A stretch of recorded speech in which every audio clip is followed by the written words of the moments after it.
Hello, ನನ್ನ ಹೆಸರು doctor Ashok BC. ನಾನು ಪ್ಲಾಸ್ಟಿಕ್ ಮತ್ತು ರೀಕನ್ಸ್ಟ್ರಕ್ಟಿವ್ ಸರ್ಜನ್ ಆಸ್ಟರ್ ವೈಟ್ಫೀಲ್ಡ್ ಹಾಸ್ಪಿಟಲ್ನಲ್ಲಿ ಕೆಲಸ ಮಾಡ್ತಾ ಇದ್ದೀನಿ ಮತ್ತು 25 ವರ್ಷಗಳ ಎಕ್ಸ್ಪೀರಿಯನ್ಸ್ ಇದೆ ನನಗೆ. ಇವತ್ತು ಏನು ಮಾತಾಡ್ತಾ ಇದ್ದೀವಿ ಅಂದರೆ ಪ್ಲಾಸ್ಟಿಕ್ ಸರ್ಜರಿ. ಪ್ಲಾಸ್ಟಿಕ್ ಸರ್ಜರಿ ಅಲ್ಲಿ 2 ಮುಖ್ಯ ವಿಭಾಗಗಳಿದೆ. ಒಂದು ರೀಕನ್ಸ್ಟ್ರಕ್ಟಿವ್ ಸರ್ಜರಿ, ಎರಡನೇದು aesthetic surgery.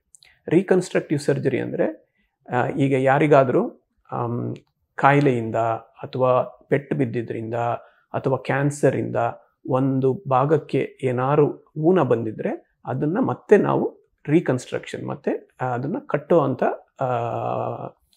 Part of the surgery. So ಈ ಸರ್ಜರಿಗೆ ರೀಕನ್ಸ್ಟ್ರಕ್ಟಿವ್ ಸರ್ಜರಿ ಅಂತ ಹೇಳ್ತೀವಿ.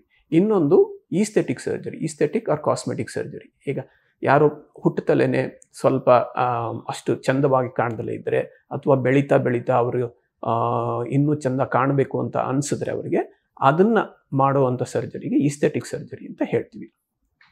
ಈಗ ರೀಕನ್ಸ್ಟ್ರಕ್ಟಿವ್ ಸರ್ಜರಿಲಿ ನಾನು ಹೇಳ್ದಂಗೆ ಈಗ ಯಾರು ರೋಡ್ ಟ್ರಾಫಿಕ್ ಆಕ್ಸಿಡೆಂಟ್ ಆಗಿರ್ಬೋದು ಅಥವಾ ವರ್ಕ್ ಪ್ಲೇಸ್ ಇಂಜುರಿ ಅಂತ ಹೇಳ್ತೀವಿ. ಕೆಲಸ ಮಾಡೋ ಜಾಗದಲ್ಲಿ ಕೈಗೋ ಅಥವಾ ಕಾಲಿಗೋ ಏಟು ಬೀಳ್ಬೋದು, ಅಥವಾ ಬೈಕಲ್ಲಿ ಹೋಗ್ಬೇಕಾದ್ರೆ ಬಿದ್ದು ಮುಖದಲ್ಲಿ ಇರೋ ಮೂಳೆ ಅಥವಾ ಕೈಯಲ್ಲಿರೋ ಮೂಳೆ ಮುರ್ಕೊಂಡಿರ್ಬೋದು.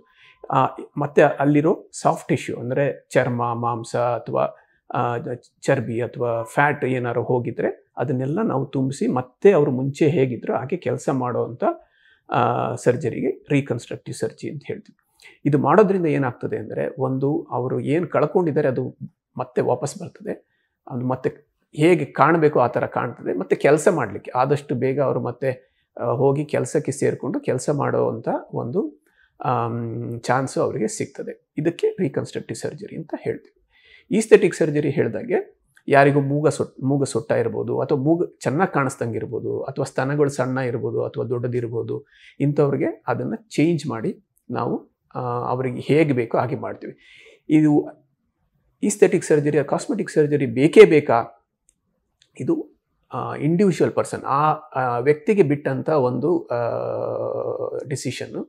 ಕೆಲವರಿಗೆ ಅದು ಎಷ್ಟು ತೊಂದರೆ ಮಾಡ್ತದೆ ಅಂದರೆ ಬೇರೆ ಏನು ಕೆಲಸ ಮಾಡಲಿಕ್ಕೂ ಅವರಿಗೆ ಆಗೋದಿಲ್ಲ. ಅವ್ರದ್ದು ಎಫಿಕೆಸಿ, ಅವ್ರದ್ದು ಔಟ್ಪುಟ್ ಏನು ಹೇಳ್ತೀವಿ ಅದು ತುಂಬ ಕಮ್ಮಿ ಆಗಿಬಿಡ್ತದೆ. Mentally they will be disturb. ಇಂಥವ್ರಿಗೆ ಅದು ಮಾಡೋದ್ರಿಂದ ತುಂಬ ಉಪಯೋಗ ಆಗ್ತದೆ. ಬಟ್ ಬೇರೆ ಏನು ಸರ್ಜರಿ, ಈಸ್ಥೆಟಿಕ್ ಸರ್ಜರಿಯಲ್ಲಿ ತುಂಬ ವಿಧಾನಗಳಿದೆ. ಹೊಟ್ಟೆಯಲ್ಲಿರೋ ಕೊಬ್ಬು ಕರಗಿಸ್ಬೋದು, ಅಥವಾ ಹೊಟ್ಟೆಯಲ್ಲಿರೋ ಎಕ್ಸಸ್ ಸ್ಕಿನ್, ಅದೇ ಮಕ್ಕಳು ಆದಮೇಲೆ ಅಥವಾ ಸಿಸೇರಿಯನ್ ಆದಮೇಲೆ ಏನು ಹೊಟ್ಟೆಯಲ್ಲಿ ಜಾಸ್ತಿ ಕೊಬ್ಬು ಮತ್ತು ಸ್ಕಿನ್ ಜಾಸ್ತಿ ಆಗಿರುತ್ತೆ ಅದನ್ನೆಲ್ಲ ತೆಗೆದು ಹೊಟ್ಟೆ ಸಣ್ಣ ಮಾಡ್ಬೋದು. ಸೊ ಇನ್ನು ಮುಂದಿನ ಸಂಚಿಕೆಯಲ್ಲಿ ಮತ್ತಷ್ಟು ಪ್ಲಾಸ್ಟಿಕ್ ಸರ್ಜರಿ ಬಗ್ಗೆ ನಾವು ಮಾತಾಡೋಣ. ನಮಸ್ಕಾರ.